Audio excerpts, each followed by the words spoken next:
মুমিনরা শুনে তারা কামিয়াবি হই, তারা জান্নাতি হবে। একবার সুবহানাল্লাহ বলুন। তাহলে নবীর নসিহতে মুমিনরা কামিয়াব হবে। এবার একটা কথা হচ্ছে, এখন তো নবী পৃথিবীতে নাই, নবী তো মদিনাতুল মুনাওয়ারাতে শুয়ে আছেন। অবশ্য কোন কোন গ্রুপের কাছে এখনো হায়াতুন নবী, নবী জিন্দা আছেন, কিন্তু আমাদের আকীদা হচ্ছে নবী ইন্তেকাল করেছেন, নবী মদিনাতুল মুনাওয়ারাতে শুয়ে আছেন। কথাটা ক্লিয়ার করে যাবেন। আহলে সুন্নাত ওয়াল জামাতের মত হচ্ছে নবী ইন্তেকাল করেছেন, নবী মদিনাতুল মুনাওয়ারাতে শুয়ে আছেন। আল্লাহ রাব্বুল আলামিনের নবী মদিনাতুল মুনাওয়ারাতে শুয়ে আছেন। এখনো কোন কোন জায়গায় এরকম ধারণা আছে যে নবীর দরুদ পড়তে পড়তে নবী আমাদের কাছে হাজির হয়ে যায়, নবী হাজির নাজির হয়ে যায়, তখন নবীর সম্মানে জমিনের ভিতরে আমরা দাঁড়িয়ে যাই। এরকম আছে না কিছু আকীদার মানে? কিন্তু নবী হাজির নাজির নয়, নবী মদিনাতুল মুনাওয়ারাতে আল্লাহ রাব্বুল আলামিনের নবী মদিনার মসজিদে নববীর ভিতরে শুয়ে আছেন। মাইদা যারা হজে চলে গিয়েছিলেন, যারা উমরায় চলে গেছেন, তারা দেখেছেন ওই বাবু সালামের দরবারের ভিতরে তো মসজিদে নববীতে ঢোকার পরে এরকম করে যখন ঢুকে পড়েছেন, দেখবেন সর্বপ্রথম যেটা ওই যে আল্লাহ রাব্বুল আলামিনের নবীজির যেখানে কবর রয়ে গেছে, আল্লাহ রাব্বুল আলামিনের নবীর কবরের সোজাসুজি এরকম একটা চিহ্ন বানিয়ে দেওয়া আছে, ওখানে কৃষ্ণ নবী সাল্লামের নাম লেখা আছে, তারপরে হযরত আবু বকর সিদ্দিক রাদিয়াল্লাহু আনহুর কথা আছে, তারপরে হযরত ওমর ফারুক রাদিয়াল্লাহু আনহুর কথা আছে। আল্লাহ রাব্বুল আলামিনের নবীর কবরের সম্মুখে আপনি যাবেন, পুলিশ দাঁড়িয়ে আছে, তারা তো সেখানে দেবে না, শুধু বলবেন আসসালাতু ওয়াসসালামু আলা রাসূলিল্লাহ সাল্লাল্লাহু আলাইহি ওয়াসাল্লাম। এরপর পরে আবু বকরকে সালাম দেবেন, ওমরকে সালাম দেবেন, ওখান থেকে ভেগে যেতে হবে। তারানের মতো ক্ষমতা বর্তমান সেখানে পুলিশ প্রশাসন দেয় নাই। আমার বলা হলো আল্লাহ রাব্বুল আলামিনের নবী ইন্তেকাল করেছেন, মদিনাতুল মুনাওয়ারাতে শুয়ে আছেন। আকীদাটা এরকম রাখতে হবে, নবী জীবনে আমাদের সম্মুখে হাজির নাজির হবে না। নবী তবে হ্যাঁ, নবীকে দেখতে পারবেন, আপনিও নবীকে দেখতে পারবেন যদি আল্লাহ ইচ্ছা করে। স্বপ্নের মাধ্যমে কাউকে আল্লাহ নবীকে দেখিয়ে দিতে পারে। এটা হাদিস সহিহ বুখারীতে আছে। রাসূল সাল্লাল্লাহু আলাইহি ওয়াসাল্লাম বলেন, মান রাফিল মানামে ফাকাত রানি। পৃথিবীর জমিনে কেউ যদি আমাকে স্বপ্নে দেখেছে, সে আমাকেই দেখেছে, কারণ শয়তান আমার সুরত ধরতে পারে না। একবার জোরে সুবহানাল্লাহ বলেন। এটা হাদিস সহিহ।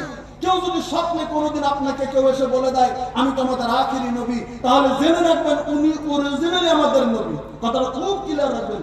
জীবনে যদি কোনোদিন স্বপ্নে পেয়ে যান, কোন লোকটা এসে যদি আপনাকে স্বপ্নে বলে যে আমি আখিরি নবী, তাহলে জেনে রাখবেন উনি আসলেই নবী। কারণ শয়তান জীবনেও বলতে পারবে না আমি নবী। শয়তান আপনার বাবার সুরতে আসতে পারবে, অমুকের সুরতে আসবে, পৃথিবীর সমস্ত জিনিসের সুরতে আসবে, কিন্তু নবীর সুরতে শয়তান স্বপ্নে আসতে পারবে না। এটা আল্লাহ ব্লক করে রেখে দিয়েছেন, আর ক্ষমতা করে করে রেখে দিয়েছেন।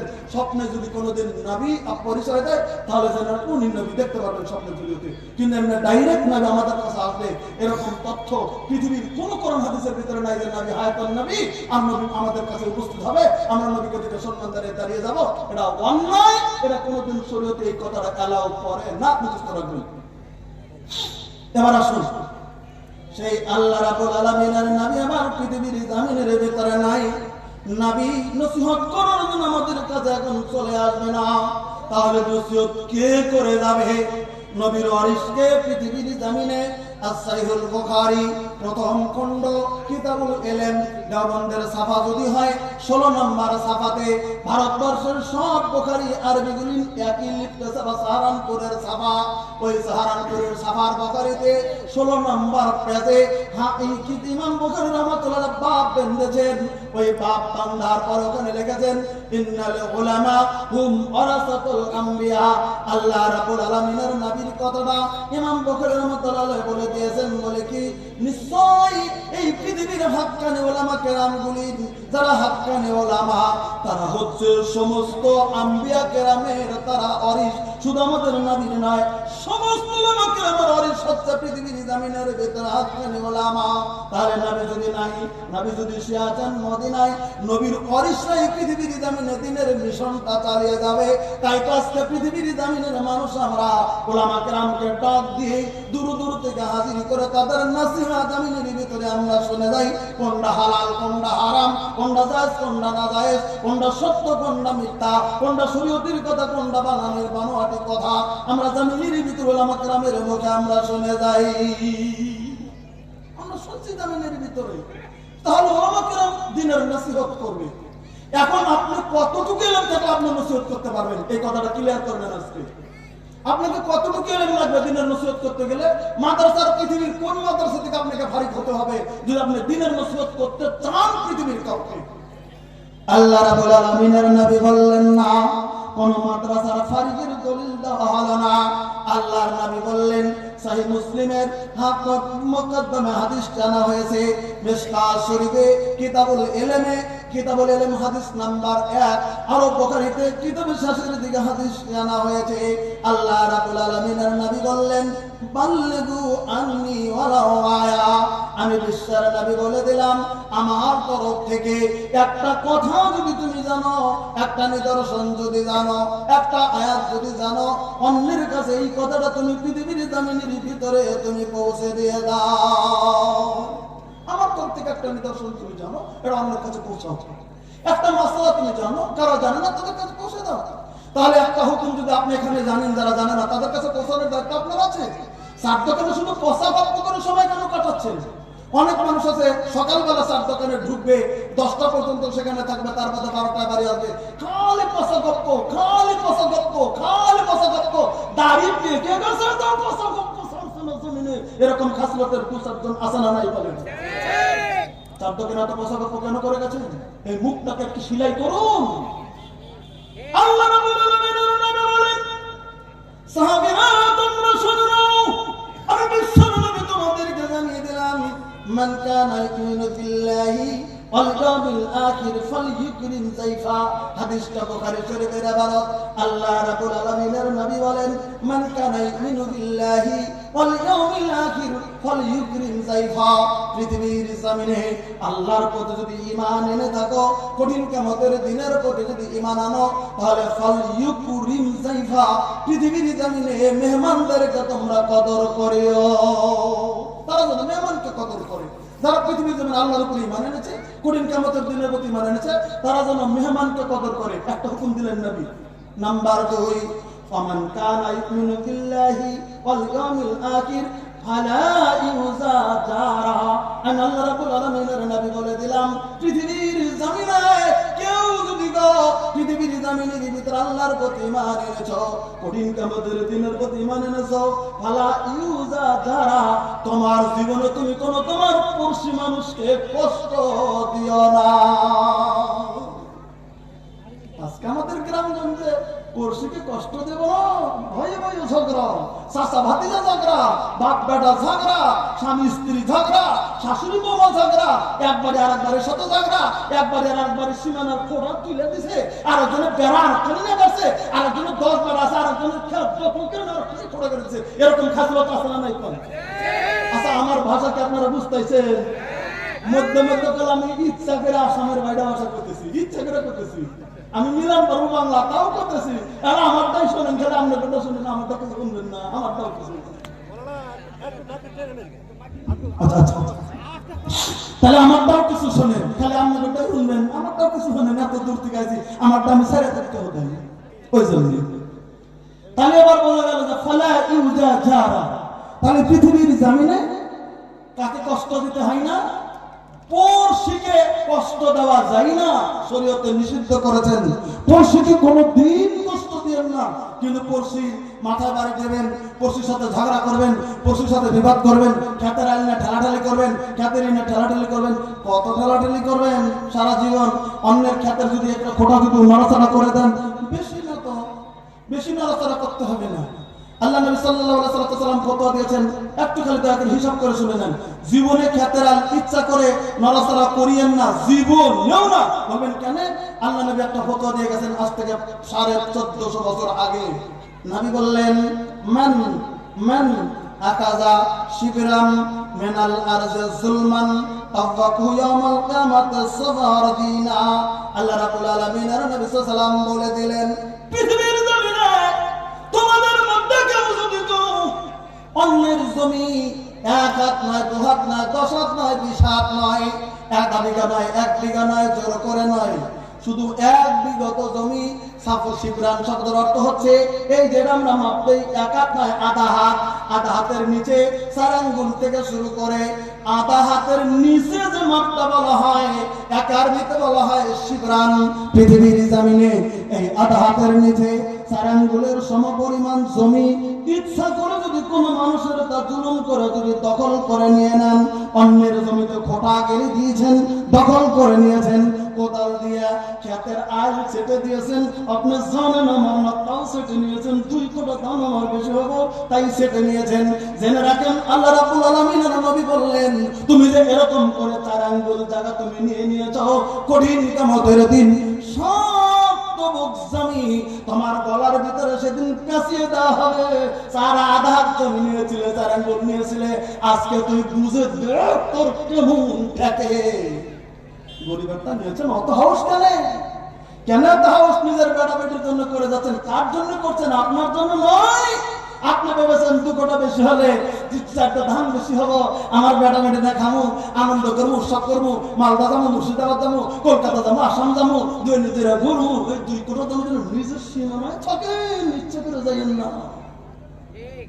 আমি অনুরোধ করছি আপনাদেরকে, এই এক বিগত জমির কাছে যদি এই অবস্থা হয়, এবার যদি ইচ্ছা করে 3 হাত জমি নেন, তাহলে লোকটার অবস্থা কি হবে কিয়ামতের দিন?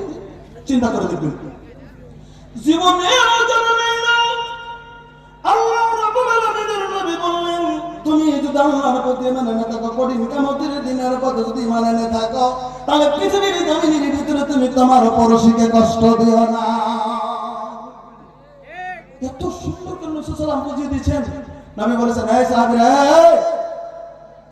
সাহাবীরা তোমরা তোমাদের পড়শিকে সহায় করার জন্য, তোমার যদি গরিব পড়শি থাকে, তুমি যদি ভালো রান্না করেছো, তুমি যদি তরকারি রান্না করেছো, তাহলে তোমার স্ত্রীকে বলে দিও তরকারির ভিতরে একটু ঝোল যেন বেশি দিয়ে দেয়। তোমার পড়শিকে যদি তরকারিটা নাও দাও, একটু ঝোল দিও, তবে তুমি প্রত্যেকদিনে মাছ মাংস খাবে, আর তোমার পড়শিরা শুকনো খাবে, কিছুই খাবে না, তারা শুধু চেয়ে চেয়ে দেখবে। এটা অন্যায়। তুমি অন্তত একটু পানি বেশি করে দিয়ে পড়শিকে যদি মেন মাংসটা নাও দাও, একটু ঝোল দিও। এটা পড়শির হক, ঝোল পড়শির বাড়িতে পৌঁছানো, এটা আল্লাহর নবীর কথা। কথাটা ক্লিয়ার করে বুঝে নেবেন। আজকাল আমার যুগে বাপরে বাপ, ঘরের মধ্যে তালা, ঘরের মধ্যে যদি তালা দেন, রান্না করতে মশলা দিতে পারবেন না, শূন্যতা জানি পায় না। গরিব মানুষ জানি আপনার শূন্যতার মশলার বাসনা জানি পায় না, তাহলে কিয়ামতের দিন জানি অসুবিধা না পায়। খান, একলাই খান। আবার কিছু কিছু লোক আছেন, কিছু কিছু গৌরব হয়ে গেছে, টাকার মহাজন, বিরাট বড় 5 কেজি বল মাছ কিনে মোটর সাইকেলে ঝুলিয়ে নিয়ে যাচ্ছে। দেখেন ছোট ছোট বাচ্চারা দেখে না, কিছু কিছু ইতিম বাচ্চারা দেখে না, তুমি যে 3 কেজি বল মাছ তুমি এরকম করে ঝুলিয়ে নিয়ে গেলে, তুমি যে দেখালে কিছু ইতিম বাচ্চা আছে, তারা বলে বাহ বল মাছটা মনে হয় কত স্বাদ, আমরা জীবনেও খেতে পারি না রে। এই যে আমার আপনি কেন করান? আমরা বল মাছটা কেটে ব্যাগের মধ্যে করে নিয়ে চুপ চুপ করে চুপি নিয়ে খান গা, কেউ জানে না, মশলা মশলি কম দেন, সুন্নত জানে জোরে না পায়, আর জন্য বাড়িতে যেন সব জানা যায়, বাহ খান, একদম প্রত্যেক দিনে ভালো মন্দ খান, অসুবিধা নেই। কিন্তু অন্য জানি গ্রাম পায় না, যদি গ্রাম পায় তাহলে কিছু দিয়ে, এটা শরীয়তের ইসলামের হুকুম। আল্লাহ রাব্বুল আলামিনের নবী বললেন তাহলে তুমি পড়শিকে কষ্ট দিও না। নাম্বার 3, আল্লাহ রাব্বুল আলামিনের নবীজি বললেন ওমান কানা ইউমিনু বিল্লাহি ওয়াল ইয়াউমিল আখির ফালইয়াসিল রাহিমা। এটা বুখারীর হাদিস, কিন্তু আমি খালি তরজমা করে যাচ্ছি। আল্লাহ রাব্বুল আলামিনের নবী বললেন আমার সাহাবীরা শুনে নাও, পৃথিবীর জমিনে আল্লাহর প্রতি যদি ঈমান এনে থাকো, কঠিন কিয়ামতের দিনের প্রতি যদি ঈমান তুমি এনেছো, ফালইয়াসিল রাহিমা, তোমার সেলাই রেনি করো, নিকটাত্মীয়দেরকে তুমি ভালোবেসে যাও। সময় নাই, ব্যাখ্যা করতে যাব না, সেলাই রেনি করো বাস। চতুর্থ নম্বরে বললেন আমান কানা ইউমিনু বিল্লাহি ওয়াল ইয়াউমিল আখির ফালইয়াকুল খাইরা।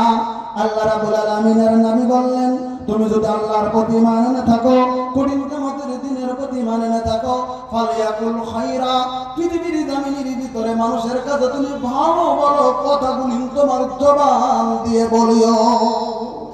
ফালইয়াকুল খাইরা, তুমি ভালো কথা বলিও, ভালো কথা বলিও পৃথিবীর জমিনে। ওই দাবি বলছিলাম আমি হাদিসটি নিয়ে আসছিলাম, চার দোকানে মুরব্বীরা যে পচা গপ্প করেন, ওই জন্য আমি কথাটা বললাম। না না, পচা গপ্প করিয়েন না, বানোয়াটি কথা বলিয়েন না, মানুষের গেল্লা গাইয়েন না। কিন্তু সাধারণত দেখা যায় চার দোকানে বসলে শুধু মানুষের গেল্লা গেল্লা গেল্লা গেল্লা গেল্লা, দুর্নাম দুর্নাম দুর্নাম দুর্নাম। জানেন কোরআনে কারিমের ভিতরে বলে দিয়েছেন, তুমি যদি মানুষের গীবত করো, তোমার মরা ভাইয়ের মাংস খাওয়া হয়ে যায়। কি ভাবছেন আপনি? কার গেল্লা করতে গেছেন? চার দোকানে এত দরকার কেন? আপনি মুরব্বী চার দোকানে যাবেন, সকালে ফজর করে কোরআন শরীফ তেলাওয়াত করুন, আর বসে বসে তাসবিহ করুন, আঙ্গুলে তাসবিহ পড়ে আর আমি রেস্ট করুন বাড়িতে। পচা চার দোকানে গল্প না করলে চলবে না। যদি চার দোকানে গল্প করতে গেছেন, ইসলামের কথা বলেন, শরীয়তের কথা বলেন, ভদ্রবসতার কথা বলেন, সামাজিকের কথা বলেন, যেগুলি কথা বলেন নেকি হবে ওগুলির কথা বলেন, তৌহিদের কথা বলেন, নেকি হবে, ভালো কথা বলেন। আর যদি দেখেন যে পচা গল্প হয়, ওই আপনার চা খাওয়া দরকার, চা খাবেন, দূর দূর করে বাড়িতে আসবেন, একদম লেঠা নাই, ঝামেলাও নাই, কোনো ঝামেলা নেই, চলে আসবেন। এবার নবী সাল্লাল্লাহু আলাইহি ওয়াসাল্লাম বলতেন, ফালইয়াকুল খাইরা, তুমি মুখটা ভালো কথা বলো। এবার তুমি যদি ভাবো আমি ভালো কথা জানি না, ভালো কথা তুমি কেমন করে? ভালো কথা বলবো, ভালো কথা আমি জানি না, তুমি কেমন করে? নবী সাল্লাল্লাহু আলাইহি ওয়াসাল্লাম তাহলে তোমাকে দ্বিতীয় মেডিসিনটা দিলাম, লে ইয়াসমুত, না তুমি চুপ থাকো। তুমি চুপ থাকলে তোমার নেকিও হবে না, তোমার গুনাহও হবে না। দেখেন আল্লাহ সাল্লাল্লাহু আলাইহি ওয়াসাল্লাম কত সুন্দর করে বুঝিয়ে দিলেন। তুমি যদি ভালো কথা বলবে না, তাহলে লে ইয়াসমুত, তুমি চুপ থাকো। চুপ থাকলে তোমার গুনাহও হবে না, নেকিও হবে না। কথা বোঝা গেছে তো? ক্লিয়ার? তাহলে চার দোকানে বসে পচা গপ্প করার থেকে আপনার চা খাওয়া দরকার। চুপ থেকে চাটাকে বাড়ি বেলা চলে আসেন, রেজাল্টটা শেষ, বেঁচে গেলেন আপনি। আল্লাহ রাব্বুল আলামিনের নবী বলেন, আজমত তুমি চুপ থেকে যাও জামিনে। কিন্তু যদি পচা গপ্প করো, মুখের যদি ভাষা তুমি ঠিক না করো, তোমার চিৎকার যদি তুমি সংবরণ যদি না করো, যদি তুমি করেছ চিৎকার সংবরণ করেছো, ভালো কথা বলেছো, ভালো ভালো কথা বলেছো, কোরআন করেছো, তাসবিহ তাহলিল করেছো, জিব্বা দিয়ে তুমি শরীয়তের কথাগুলি বলেছো, আমি নবী তাহলে তোমাদেরকে একটা সুন্দর রেজাল্ট ঘোষণা করে দিলাম। কিসের রেজাল্ট ঘোষণা করলেন নবী? আল্লাহর নবী বললেন, মান হাফাজা মা বাইনা লাইয়াইহি ওয়া মা বাইনা রিজলাইহি আজমানুল লাহুল জান্নাহ। আল্লাহ রাব্বুল আলামিনের নবী বললেন, আমার সাহাবীরা শুনে রাখো, পৃথিবীর জমিনে কেউ যদি গো মান হাফাজা, কেউ যদি হিফাজত করে, মা বাইনাল হিয়াইহি, এই জিহ্বার যদি হিফাজত করেছে, পৃথিবীর জমিনে নিজের মুখের হিফাজত করেছে, জিহ্বার হিফাজত করেছে, ফায়সা কথা বলে নাই, অন্যায় কথা বলে নাই, অকার্যকর কথা বলে নাই, ব্যক্তিগত কথা বলে নাই, খারাপ ভাষা বলে নাই, অন্যায় কথাগুলির মুখটা বের করে নাই, মিথ্যা কথা বলে নাই। পৃথিবীর জমিনে এই মুখ যদি হিফাজতে যদি পৃথিবীর জমিনের ভিতরে রেখে দিয়েছিল, জিহ্বাটাকে যদি হিফাজত করেছে, নাম্বার 1, ওয়ামা বাইনা রিজলাইহি, আর লজ্জাস্থানের যদি হিফাজত পৃথিবীর জমিনের ভিতরে যদি করেছে, তার মানে স্ত্রী স্বামী বাদে পৃথিবীর জমিনে কোথাও কোনোদিন তেমন লজ্জাস্থান ব্যবহার করে নাই। আর পুরুষ মানুষ আছে পৃথিবীর জমিনে নিজের লজ্জাস্থান স্ত্রী বাদে পৃথিবীর জমিনে কোথাও তুমি ব্যবহার করো নাই। তোমার লজ্জাস্থানের তুমি হিফাজত করেছো পৃথিবীর জমিনে। আমি নবী বলে দিলাম, এই দুটি গুণ যদি তোমার ভিতরে থাকে, তুমি মুখকে হিফাজত করেছো, তুমি লজ্জাস্থানকে হিফাজত করেছো, আমি নবী বলে দিলাম, আজমানুল লাহুল জান্নাহ, আমি নবী তোমার জান্নাতের জামিনদার। একবার সুবহানাল্লাহ বলে কোন না? মুখ হিফাজত করলে, লজ্জাস্থান হিফাজত করলে, আল্লাহর নবী জান্নাতের জামিনদার হয়ে গেল। কত বড় কথা বললেন নবী, কিন্তু আমলটা আমাদেরকে করতে হবে জমিনে। এই যে ওয়াজ নসিহত আমরা শুনে থাকি, আজকে কুন্দনা শুনলাম, কালকে আরেক জায়গায় শুনবো, তারপর আরেক জায়গায় শুনবো। জালসা শোনার প্রবণতা পশ্চিম বাংলার মাটিতে, বিহারের মাটিতে কম নয়, তবে আসামে এত জালসা হয় না। আসামে 10 গ্রাম মিলে একটা জালসা হলো না হলো, প্রত্যেক বছর তো জালসা না, এক বছর যদি করি আমরা 3-4 বছর জালসা করি না। মানে আসামে খুব কম জালসা হয়, তবে জালসা যদি হয় মান্যতার পূর্ণ জালসা হয়। যেদিন জালসা হবে সবাই সুন্দর করে মাগরিবের নামাজ, মাগরিবের আগে সবাই আসবে, নামাজ সব মাগরিব নামাজ পড়বে, ফিরবে একদম কথা না। মাগরিব যদি মুসলিম হয়, ও সেদিন টুপিতে আসবে, ও নামাজটা পড়বে। আমি কথাটা বলছি, আপনারা যারা বক্তা যায়, মানে বাদর সব যায়, তারপর নূর মোহাম্মদ খাতের যায়, নুরুল ইসলাম রাহিমি যায়, এবারে মাজাহির সাহেব ছিল আপনাদের বক্তা যায়, আপনারা জিজ্ঞাসা করে দেখেন আমি ভুল বলছি না শুদ্ধ বলছি। মাগনানটাও দিন নামাজ পড়বে যদি মুসলিম হয়, ও বাটটা জুড়ে দিয়ে ও সেদিন মসজিদে দাঁড়িয়ে যাবে নামাজ। জালসা যদি এসছে অন্তত আজকে ভদ্রতা তো চলছে। আর পশ্চিমবাংলা তো অনেক জায়গায় নামাজ মোটামুটি চলছে, তবে আবার কিছু হলো যারা প্যান্ডেলের দেখতেছে শুরু করে ঘুরে বেড়াচ্ছে। আচ্ছা একটা কথা আমি বুঝি না, আপনারা যারা জালসা কমিটি ওদেরকে আল্লাহ পাস দিয়েছে, তোরা জালসা করে শোনিয়ে দিবি, তোদের নামাজ পূজার দরকার নাই, এরকম পাস পৃথিবীর কোনো কোরআন হাদিসে আছে নাকি বলবো? কোন মুক্তি কোনোদিন ফতোয়া দিয়েছে যে তোরা জালসা কমিটি 110 জন হয়েছিস, তাদের নামাজ পড়া দরকার নাই, মানুষকে শুনে দেয় তাই তোরা জান্নাতে যাবি, এরকম আছে পৃথিবীতে? একটা কথা মনে রাখবেন, বেনামাজির পরিচয় পৃথিবীর জমিনে কঠিন। আল্লাহ রাব্বুল আলামিন এই কথা কিন্তু মশলাটা বলছে একটু শুনুন। পৃথিবীর জমিনে যারা জালসা কমিটি, তোমরা শুনো নামাজ পড়তে হবে, পৃথিবীর জমিনের ভিতরে তুমি কমিটি হও না খাও, তোমার নামাজ আদায় করে নিতে হবে। কারণ আল্লাহ রাব্বুল আলামিনের নবী বলেন, বাইনাল আবদি বাইনাল কুফরি তারকুস সালাহ। পৃথিবীর জমিনে একজন কাফির, একজন কুফরিকারী আর একজন আল্লাহর বান্দার মধ্যে পার্থক্যই হচ্ছে পৃথিবীর জমিনের ভিতরে নামাজ। যে নামাজ পড়লো মুমিন মুসলমান, আর যে নামাজ পড়লো না ওই লোকটাই কুফরিকারী পৃথিবীর ভিতরে মানুষ। যদিও আমরা আহলে সুন্নাত ওয়াল জামাতকে কাফির বলবো না, তবে পৃথিবীর জমিনের ভিতরে লোকটা কুফরিকারী যদি ইচ্ছা করে পৃথিবীর জমিনের ভিতরে নামাজটা ছেড়ে দিয়েছে। খেয়াল করে রাখবেন, জীবনে ইচ্ছা করে নামাজ ছেড়ে দিয়েন না। তাহলে একটা কথা আপনাদেরকে তালিমের জন্য বলে গেলাম। দ্বিতীয় নাম্বার আসুন, এত ওয়াজ নসিহত শুনি কিন্তু আমরা পরিবর্তনে নাই। আল্লাহ রাব্বুল আলামিনের নবীর যুগে নবীর কথার দাম কত দিত। আমি একটা মহিলার ইতিহাস আপনাদের কাছে তুলে ধরতেছি, ওয়াকিয়া তুলে ধরছি। এবার একটা ঘটনা তুলে ধরবো, একটা মহিলার ঈমানের কথা তুলে ধরবো, তাও অবিবাহিতা মহিলা, তার ঈমানের জোর পৃথিবীর জমিনের ভিতরে কত ছিল কোথায় করে শুনে না। আমার ভাইরা, আমার ভাষা বুঝতেছেন? পিছনে যারা আছেন বুঝা যায়? অসুবিধা তো হয়নি না? দেখি বিনোদনের জন্য আপনাদেরকে খালি আমি একটা পয়ের বলছি, আপনারা কিরকম বুঝতেছেন আমার ভাষাতে। আমি একটা পয়ার বলবো, দেখি আপনারা কিরকম বুঝতেছেন। এটা বিনোদনের জন্য, যাত্রা নষ্ট করে না। শুধু একটা পয়ের বলা, আমার কথা আসাম থেকে আসছে, আমাদের আসাম তো কিছুই শুনে না, ওই জন্য বলছি। দেখেন আপনারা কিরকম বুঝছেন। কবি বলেছেন, বুঝিবি বুঝিবি বুঝিবি বান্দা হয় তারে বারে বারে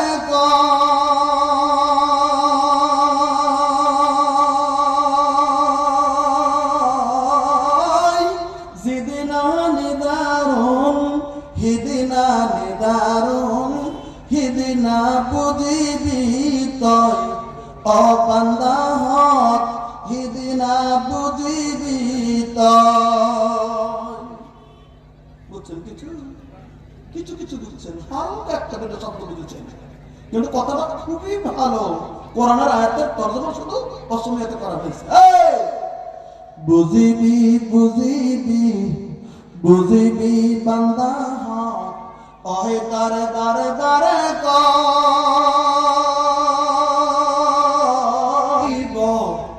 এটা তো বুঝতে পারছেন? আজরাইল আহিব, তোকে লগ ধরিব, হিদিনা বুঝিবি তয়।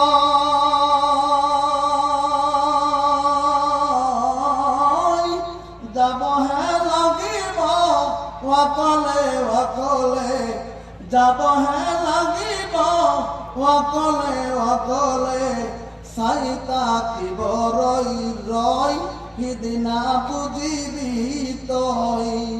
বুঝিবি বুঝিবি বুঝিবি বান্দা হক, ওহে তারে বারে বারে কয়। জিদিনা নিদারুন হিদিনা নিদারুন, হিদিনা বুঝিবি তয় ও বান্দা হক, হিদিনা বুঝিবি তয়। এবার আসেন, আমি বলছিলাম একটা মহিলার কথা বলতে আপনাদের কাছে, যে আল্লাহ নবী সাল্লাল্লাহু আলাইহি ওয়াসাল্লামের কথার দাম কেমন দিতেন পৃথিবীর জমিনে। একটা মেয়ে, একটা প্রশ্ন আপনাদের কাছে করে যাব।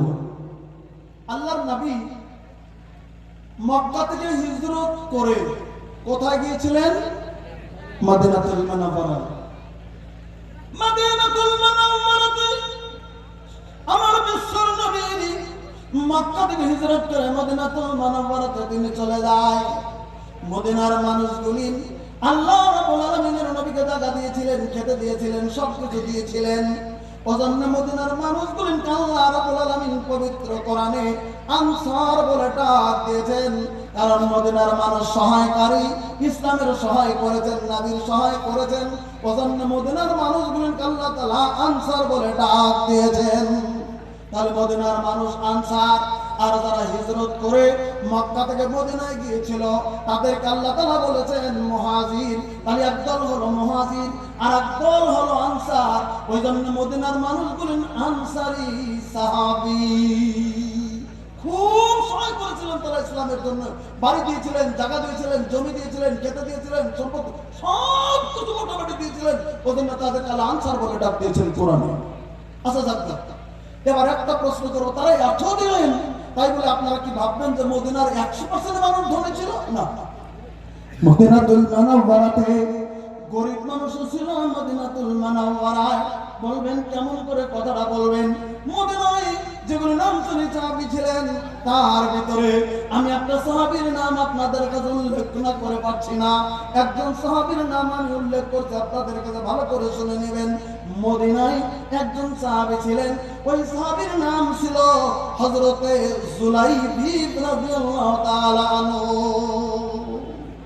ভালো করে বুঝে নেবেন, লোকটার নাম হযরতে জুলাইবি রাদিয়াল্লাহু তাআলা আনহু।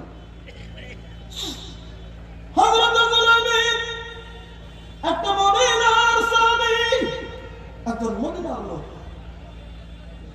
হযরতে জুলাইবি একজন মদিনার সাহাবী।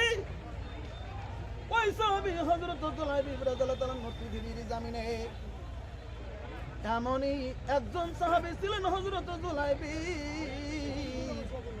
যার বর্ণনা কিতাবের ভিতরে লিপিবদ্ধ রয়ে গেছে, আকারের ভিতরে বর্ণনা তার রয়ে গেছে। কেমন ছিল পৃথিবীর জমিনের ভিতরে হযরতে জুলাইবি আমি আপনাদের কাছে বলতে চলছি। আপনাদের এখানে কোন মানুষ যদি আকৃতিতে মানুষটা বছর 40 বছর বা 30 বছর কিন্তু আকৃতিতে যদি ছোট বাচ্চার মতো হয়, আসামের ভাষায় আমরা বলি লোকটা বীর বাউন, আর আপনারা বলেন বাউনা। বাউনা বলেন তাই তো? বাউনা বলেন তো না? ছোট ছোট বেটে বাউনা, ছোট বাচ্চা কিন্তু আকৃতিতে ছোট কিন্তু এমনি তো বড়। আপনাদের এখানে মালদার বক্তা ছিল মনিরুদ্দিন, ছোট। আপনারা তো চিনেন মনিরুদ্দিনকে, দেখেছেন? একবারে ছোট কিন্তু আকৃতিতে ছোট কিন্তু বয়সটা একদম পাকা। এই যে যেমন ধরেন পাকা আমরা বলি বীর বাউন, আর আপনাদের ভাষায় বলে বাউনা। এই হযরত জুলাইবির কথা যে বলছি, ও ছিল পৃথিবীর জমিনের ভিতরে মদিনার সাহাবী, কিন্তু তার আকৃতি ছিল একবারে বাউনা। কথা বোঝা গেল? বাউনা দেখতে কেমন ছিল? আজকাল দেখলাম মসজিদে বসে, আপনাদের এখানে বসে বসে দেখলাম হযরত জুলাইবি এমন একজন সাহাবী ছিল, ওয়াজহুদা নামা, তার মুখের চেহারা ছিল জমিনের ভিতরে কালো কুটকুটো পট্টিল চেহারা। মুখের চেহারা খুব সুন্দর ছিল না, কারণ ও ছিল হাফসের গোলামের মতো একজন কালো কুটকুটো ছেলে। একদিকে বাউনা আর মুখের আকৃতিও ভালো ছিল না, তারা কালো কুটকুটো ছিল। এমন চেহারা ছিল জমিনের ভিতরে হযরত জুলাইবি। তার মুখের চেহারাটা ছিল ভালো নয়, তাই খারাপ দেখা যেত। এইদিকে বাউনা, শরীরের চেহারা কালো কুটকুটো এমন ছিল। 2 নাম্বার 3 নাম্বার তার গুণ ছিল, তিনি ছিল জমিনের ভিতরে একবারে ফকির, একবারে গরিব, নিঃস্ব, কিছুই ছিল না, বংশের পরিচয় নাই। ছোট্ট ছেলেটাকে মদিনাতুল মুনাওয়ারা রেখে বাবা যেন কোথায় পালিয়ে গিয়েছিল, নাকি অন্যের ঘরে মানুষ হয়েছে। ও বলতে পারে না এই জীবনে আমার বাবাটার পরিচয় কে, ও জানে না আমার বাবাকে। হযরত জুলাইবি বলতে পারতো না, বংশের খবর জানতো না, বাবা মার কথা জানতো না। ছোটটা রেখে বাবা মা পালিয়ে গেছিল, ওই যে থেকে গেল মদিনায়, এরকম করে করে মদিনায় থেকে ছিল। এরপর ধাক্কা টাক্কা এরকম করে বড় হয়ে গেছে, আবার 25-26 বছর বয়স।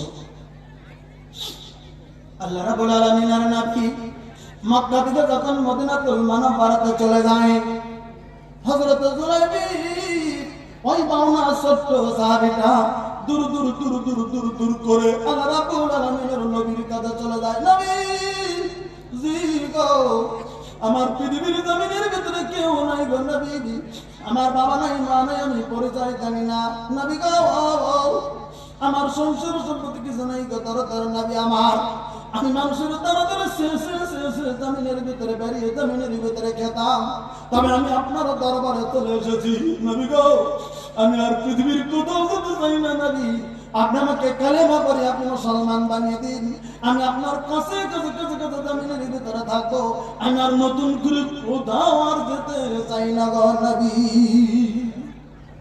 কারণ নবীর কাছে এসে কালেমা করে মুসলমান হয়ে গেলেন, আর দিলে কেমন ইয়াকিন করলেন কোথাও কেউ কিছু দিলে খাবো, না দিলে খাবো না, পানি খাবো, খাবো, এরকম করে চলে যাবে, এরকম ধারণা করে চলতে শুরু করি।